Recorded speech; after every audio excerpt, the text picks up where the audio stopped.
Today I will be talking about 2 episodes from the show Star Wars The Clone Wars, and these episodes are Season 3, Episode 13, Monster, and Season 3, Episode 14, Witches of the Mist. And the reason why I am talking about these episodes is because it is the ending to an awesome arc in the show, specifically Season 3, Episode 14. I'm just talking about Episode 13, which isn't as great because for context. So I feel like Season 3, Episode 13 is just great, like an 8 out of 10, while Season 3, Episode 14 is a 9 out of 10. Both of them aren't perfect, but Episode 14 is like a perfect Clone Wars episode, but not like a perfect episode in general. I have problems with both episodes, and as much as I wanted to give Episode 13 a 9, I just felt like there were too many issues with it to give it a 9 and justify that. Although in the Episode 13, there are definitely some 10 out of 10 moments that made me question my initial rating. Before I start, however, I'm just going to give a quick summary of the previous episode, Season 3, Episode 12, Night Sisters. I already made a video on this episode, which I'll link in the description, and you can also find it in my Clone Wars review playlist. So just here's a quick summary of that episode.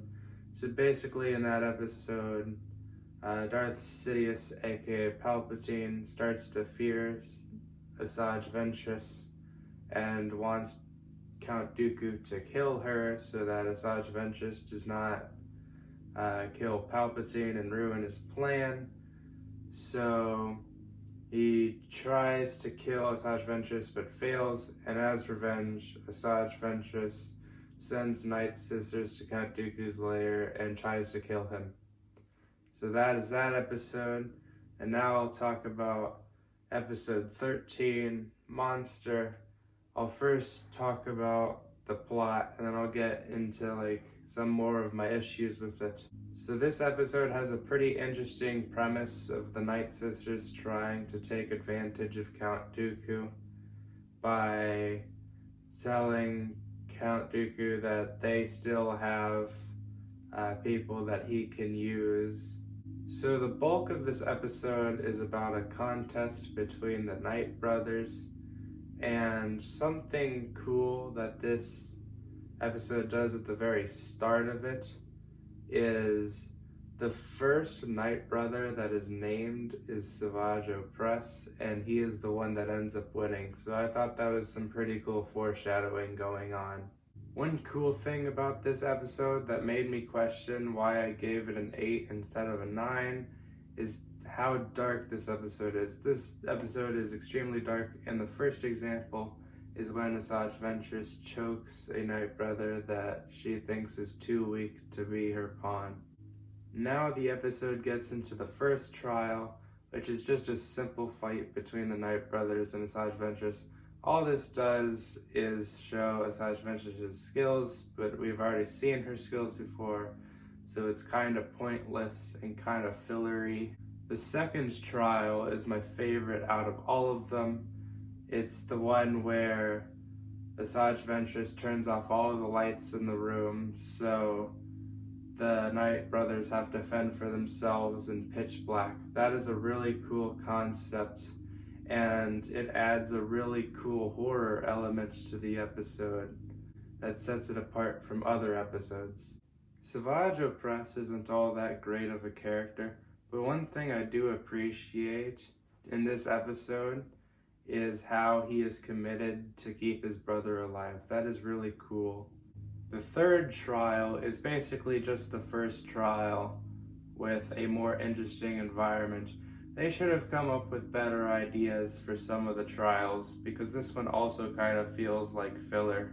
My biggest problem with these trials is that the characters competing in them you don't really have any attachment to. They're all like cannon fodder aside from Savage Opress and his brother.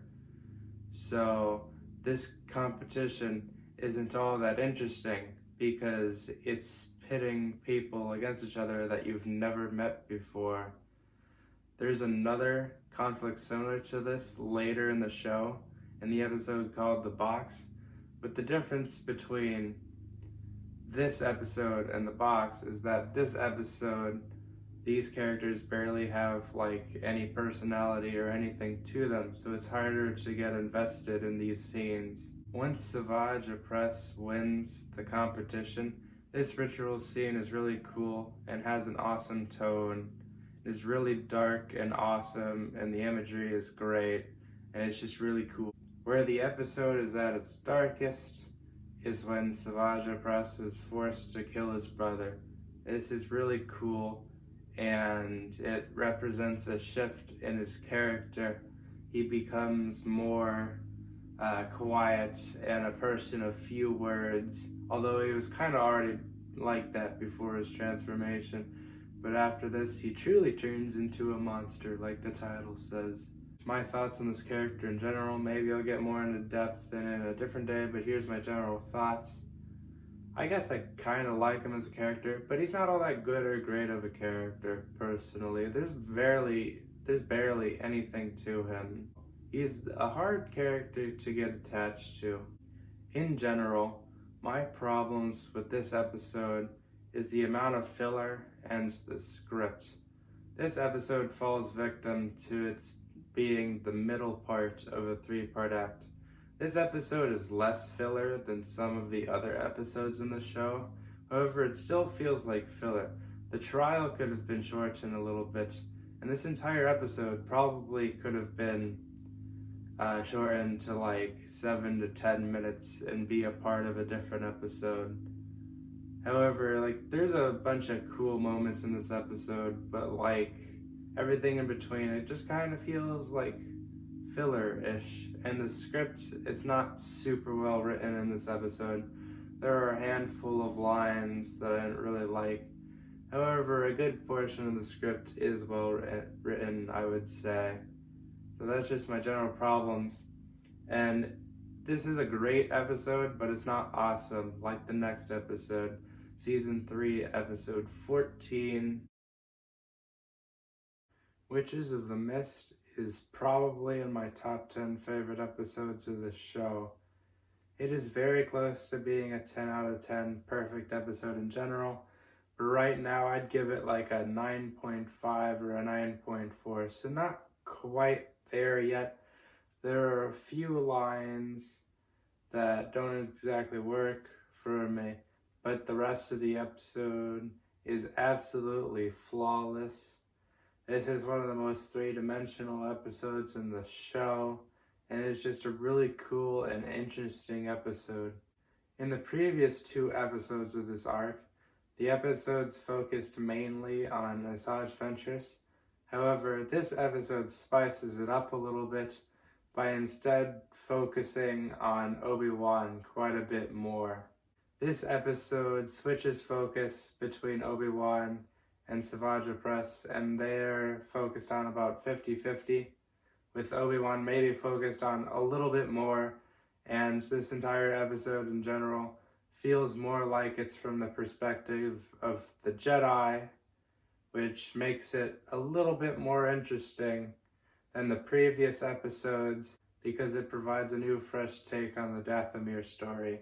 Usually I am not a big fan of when episodes or movies have 2 storylines going on at the same time that they switch between.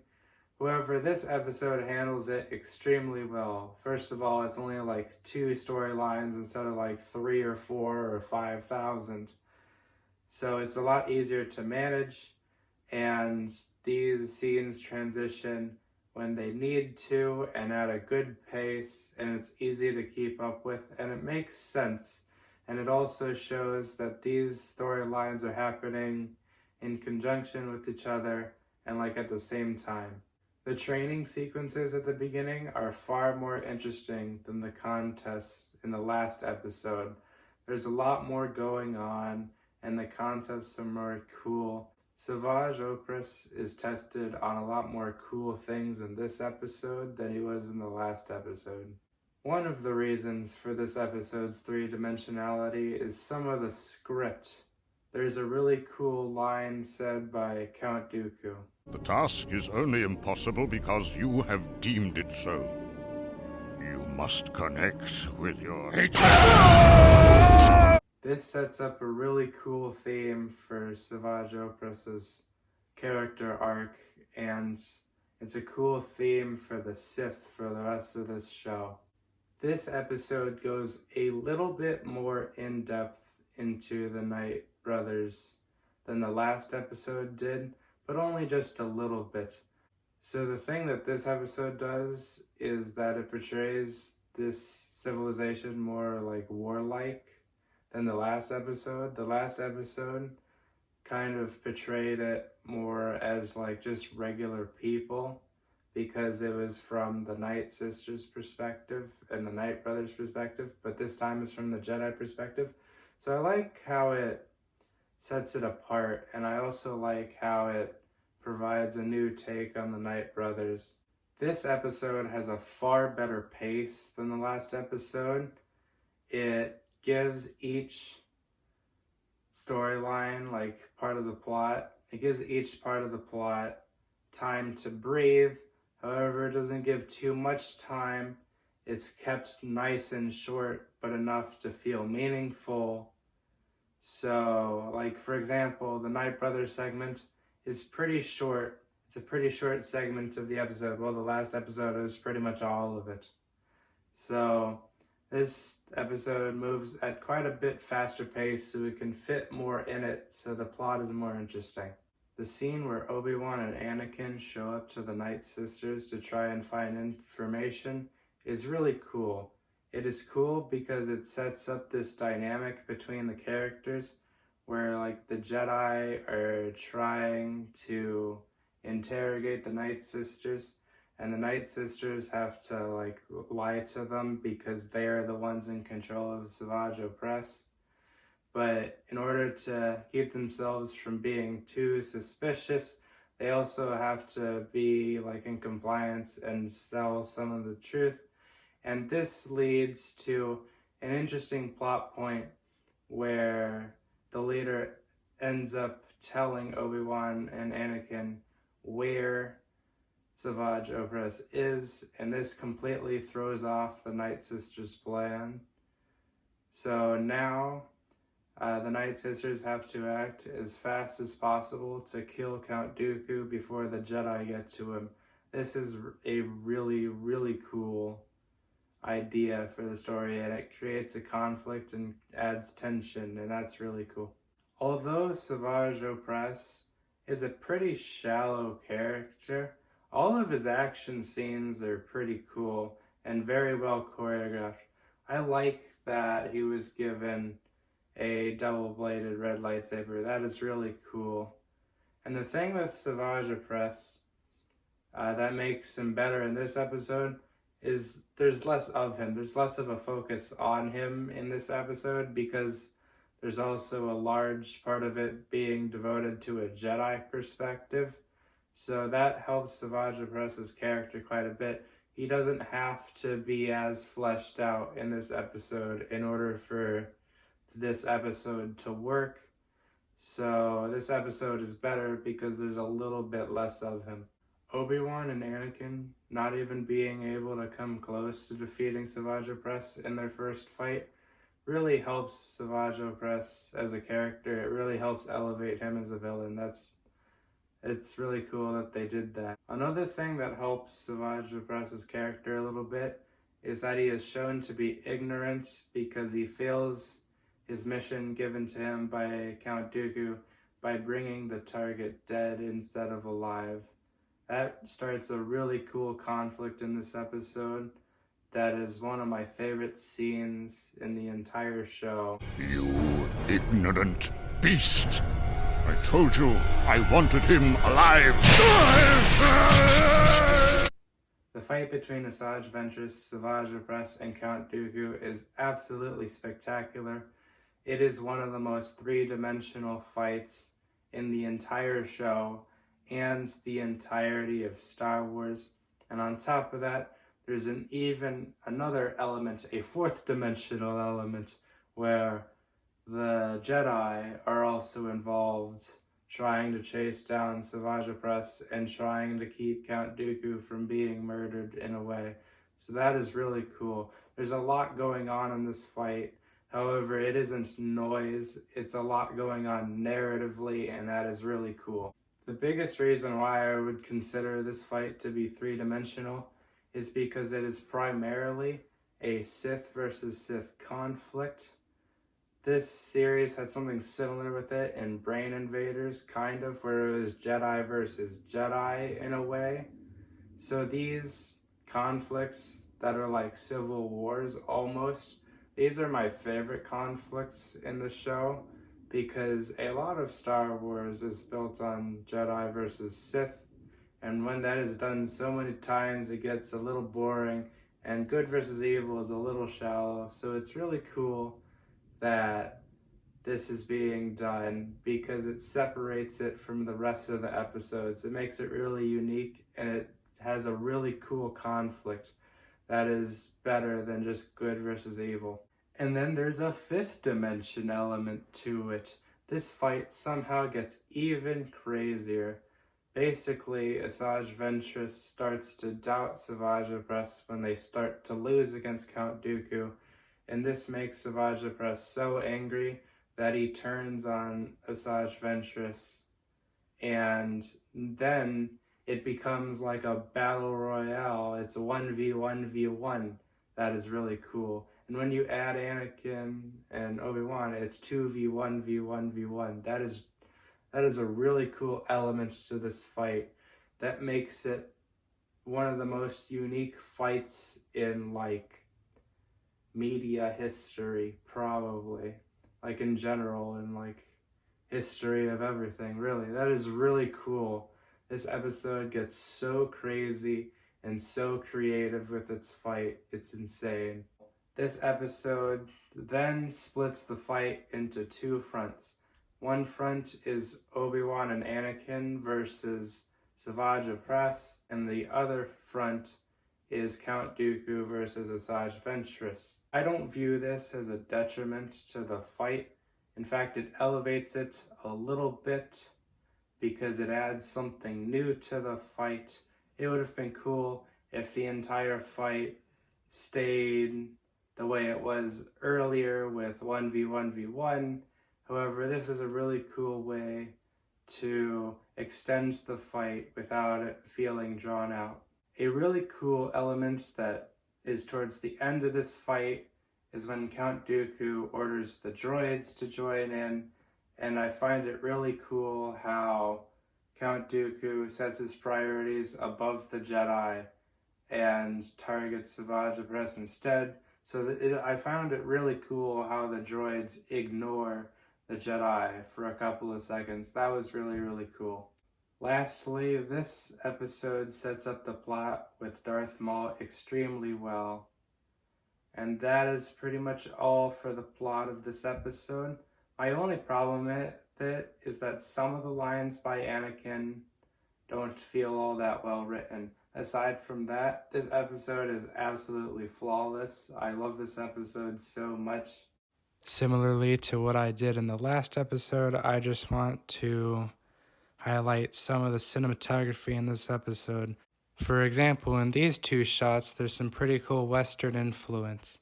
This shot just straight up foreshadows Count Dooku's death in Revenge of the Sith. These shots do a good job at using math and symmetry, as well as showcasing the rules of cinematography that I showcased in my previous video on the Perfect Clone Wars episode series. Lastly, this shot showcases... oh wait. Did you enjoy this episode? How much did you enjoy it? Is this one of your favorite episodes? What do you like about it? Let's have a discussion in the comments. Please like and subscribe and share this video. Have a great day. Bye.